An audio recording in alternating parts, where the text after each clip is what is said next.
First Lady in particular deserves a lot of the credit. Her attention to every detail and full engagement in the planning helped highlight and showcase the special relationship between the United States and France, our oldest ally.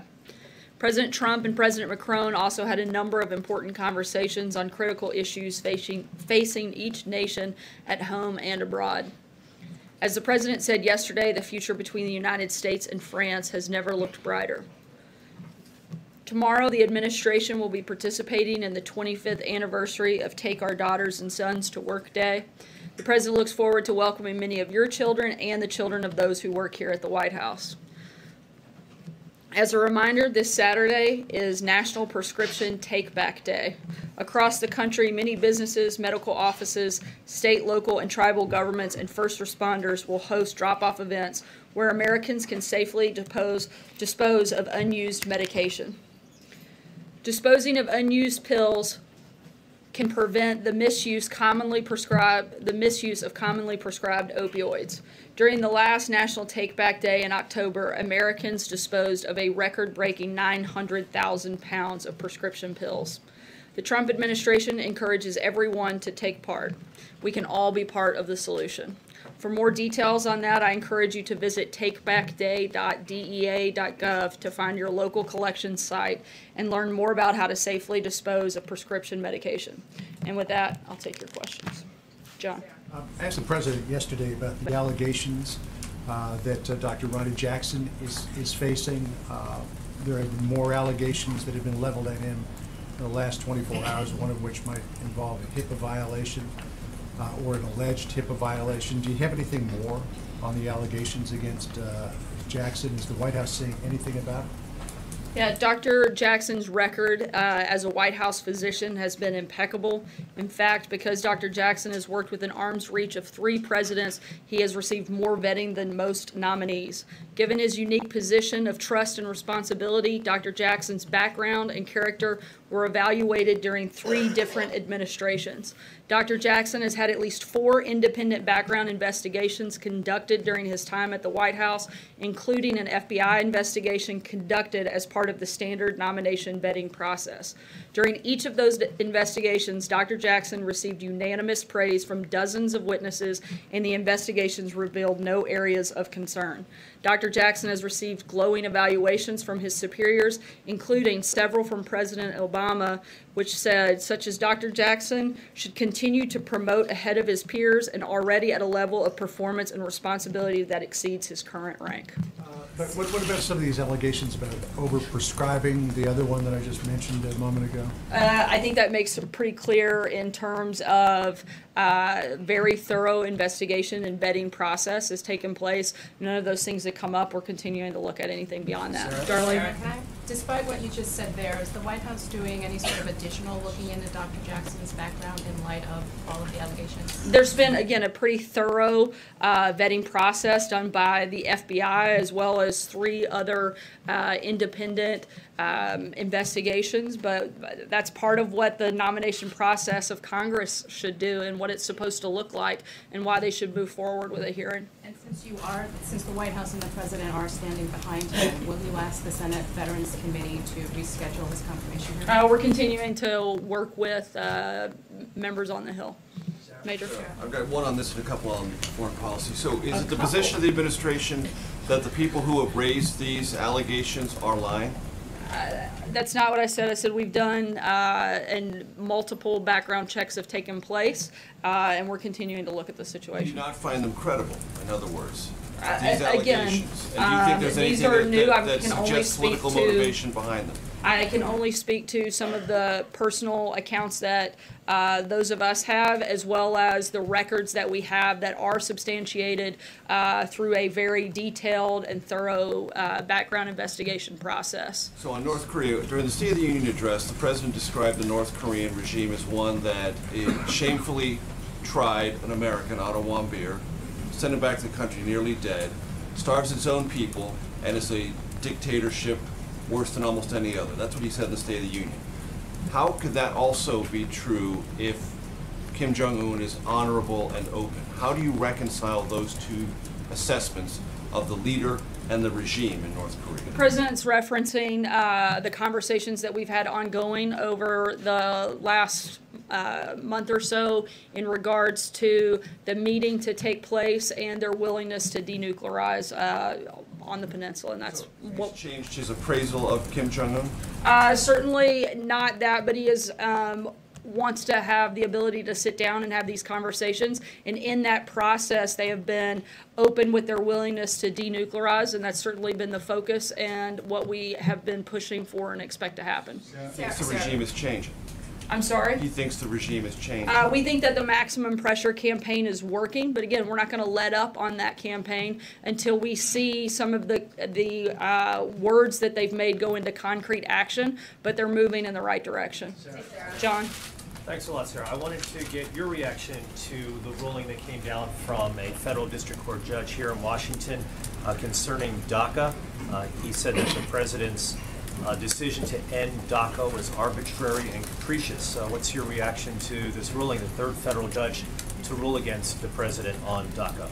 The DACA program violates federal law. President Obama went around Congress and created the illegal DACA program. We believe the judge's ruling is extraordinarily broad and wrong on the law. What's worse is that it creates an incentive for more illegal immigrant youth to come here and causes them to expect similar judicial policies be applied to them. This ruling is good news for smuggling organizations and criminal networks, and horrible news for our national security. It's time for Congress to do what the president has called on them to do and offer to be part of and actually fix this problem. Is it still the main argument by the administration that the reason why it was necessary to cut off the DACA program was because of the threat of lawsuits by Republican attorneys general? That was certainly a big part of us knowing that this is an illegal program and something that Congress has the ability to actually create laws, and they're the ones that have to be part of this process and fix this problem. Steve? Yes, Sarah, I'd like to ask you about the drop in the ranking for the United States in the World Press Freedom Index. The United States now down to 45, and according to Reporters Without Borders, much of the blame for that goes to the president for his attacks on the media. What's the reaction of the White House, and does it accept that the president's comments has denigrated freedom of the press in the United States? Certainly would reject the idea that the president or this administration has halted freedom of the press. I think we're one of the most accessible administrations that we've seen in decades. I think by my mere presence of standing up here and taking your questions unvetted is a pretty good example of freedom of the press, and I think it's ridiculous to suggest otherwise. John? Thank you, Sarah. Two questions, one on President Macron's visit and the other on foreign policy. Yesterday there was some scuttlebutt late in the afternoon that no Democrats were invited to the dinner last night. And then later a check of the list showed that there were at least 4 Democrats invited. However, the accurate report was there were no congressional Democrats invited. Now, going back to state dinners to when President Roosevelt hosted the King and Queen of England in 1939 and invited potential opponents, there have always been congressional Democrats at state dinners.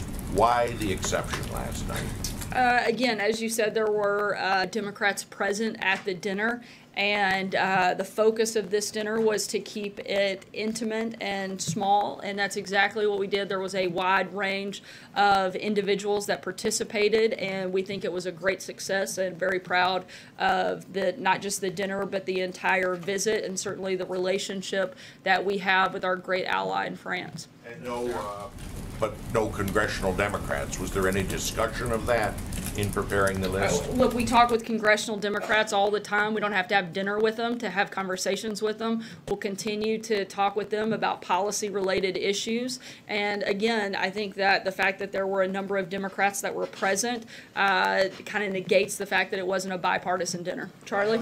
Oh, sorry. Question. The proclamation the president signed regarding Armenia and Turkey. He used a word, Medz Yaghern, which is Armenian for catastrophe or atrocity, but he never used the word genocide in this resolution. Does the president believe in Armenian genocide? I haven't had a detailed conversation with him about that, but I understand that the resolution the president signed was consistent with past administrations as well. Charlie? Thank you, Sarah. Rap superstar Kanye West has been in the news lately for supporting the president and expressing his admiration for the president. Covering all range of topics today. I'm curious whether the president has reached out to Kanye West and whether he'd be willing to meet with him at the White House. I don't know of any conversation that they've had over the last week or so. I'll keep you posted if that changes anytime. Matthew? 2 weeks ago. Sorry, I know they met during the transition. That's the only meeting I'm aware of that's taken place or conversation. Before everybody has a meltdown and thinks that we had a meeting last week. Yeah. In today's Supreme Court arguments about the travel ban, there was much discussion of the president's proposal during the campaign that all Muslims be barred from entering the U.S., and it was noted during those arguments that the president has never actually disavowed that proposal, and it was also noted that he had not made those comments since being sworn in as president. So I wanted to ask, does the White House disavow that campaign proposal, or does it stand by it? The administration's top priority is to ensure the safety and security of the American people. For that reason, the administration has put in place enhanced global security measures to improve screening and vetting capabilities and share information. It's working. There has been significant improvements in identity management and information sharing with foreign governments. Because of this, our international partners have raised their own baseline requirements. Without the ability to impose entry restrictions, the United States may be forced to unsuspectingly allow dangerous criminals or terrorists into the country. Additionally, without the restrictions, foreign governments have little incentive to improve their information sharing and identity management practices. The focus of this travel ban has been on safety and security, is limited to a small number of countries, and a lot of Muslim majority countries have the same abilities to travel to and from the United States as they did in previous administrations. I think that alone in action answers your question clearly. Jim? I just wanted to follow up on Dr. Ronnie Jackson. Yesterday, the president suggested that Dr. Jackson does not have the experience to run the Department of Veterans Affairs. Is that a fair assessment?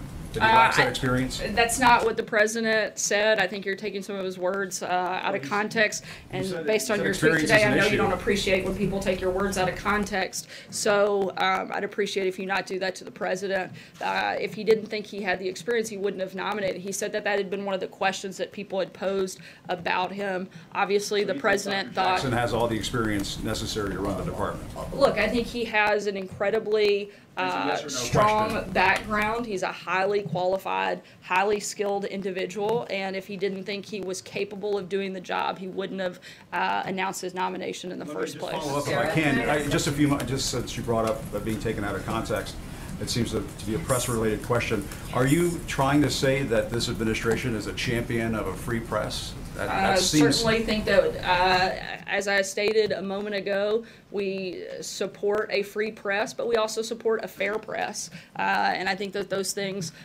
should go hand in hand, and there's a certain responsibility by the press to report accurate information. I think a number of people, I'm not finished. I think a number of people in this room do that every single day. They do their very best to provide fair and accurate information. Certainly support that, and that's one of the reasons I'm standing here taking your questions. And a lot of times taking your questions in a tone that's completely unnecessary, unneeded, and frankly doesn't help further the conversation or help the American people get any more information in a better way, which is your job and my job, and that's what I'm trying to do. I'm going to move on. David, go ahead. The president's tone Jim, towards the press. Thank you. The president's tone towards the press obviously is not helpful at times, and I think that that's plain to see. A Navy Inspector General had problems with the way Jackson ran his medical office, which only has 50 people in it.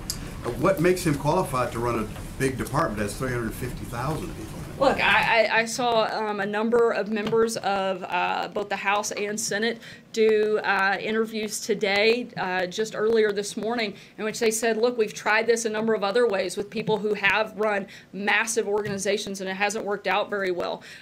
This is a different approach, but it certainly doesn't mean it's a wrong approach or that he's not qualified. This is somebody who's been on the battlefields, made decisions at a very high stress level, and saved a number of individuals' lives in some of the most trying circumstances. Somebody that understands the relationship between veterans and the needs and the care that they have as a veteran himself or as a service member himself, and somebody who has a relationship and a deep-rooted care and concern for those individuals that may be far and above what we've seen from previous administrators that have overseen that agency. He's a highly qualified individual, and we're going to continue looking at this and continue moving forward. Julie. Can you, are you telling us that the White House was not aware of any of the allegations before the president decided to name Dr. Jackson, just first of all to clarify? I'm telling you that none of those things have come up in the 4 separate background investigations that have taken place. There's been no area of concern that was raised for Dr. Jackson specifically. Can you describe to us then what the vetting process was at the White House before he was named, given that, as Dave just mentioned, there is an Inspector General report and there have been allegations in the past that are now coming to light, but they existed before the president chose him? Again, Dr. Jackson has undergone 4 separate background checks, one that was conducted by the FBI, and all of those revealed nothing and came back with a clean recommendation. The only vetting that was done of him as a nominee was to look at his past background checks, is what you're telling us? No, I mean, there's a number of things, but you also have to remember this is somebody that spends more time with the president than just about anyone. These investigations are very thorough and certainly something that was taken into consideration. Blake. Thank you. Let me ask you a couple questions about the Tim Cook meeting that is either wrapped or going on right now. Do you by chance have a readout of what exactly took place? Did the president promise to land? The meeting was still ongoing when the briefing started. I know that the primary focus and purpose of the meeting is to discuss trade, something that's been on the president's schedule for the last couple of weeks. If we have any additional information, we'll let you know. Let me ask you, in the last month now, the president has met with Bill Gates, who is the second wealthiest individual in the world. Now he's meeting with Tim Cook, who runs the largest company in the United States. Does the president have any intentions at any point to meet with the wealthiest individual in the world, Jeff Bezos? And if so, under what conditions would that be? I'm not aware of that being on the schedule. I certainly haven't seen it on any of the look-aheads. I think the president would be open to it, but I'm not aware of anything being locked in at this point. Ashley? Sarah, Scott Pruitt lived for below market rent in a Capitol Hill row house owned by an energy industry lobbyist. He reportedly directed staff to give raises to top aides and then obfuscated about it. He spent over $150,000 of taxpayer dollars on first-class travel. And he reportedly once even tried to get his security detail to use their sirens so he could get to a reservation at Le Diplomat, among other alleged ethical lapses. I know you said yesterday you were looking at reports about him, but can you sort of explain why he still has a job in the president's cabinet, and also how his behavior is in keeping with the values of draining the swamp? Again, we're evaluating these concerns, and we expect the EPA administrator to answer for them, and we'll keep you posted. Aisha. Thanks. Just to follow up on that, when you say you expect the administrator Pruitt to answer for these accusations, where do you expect that to happen?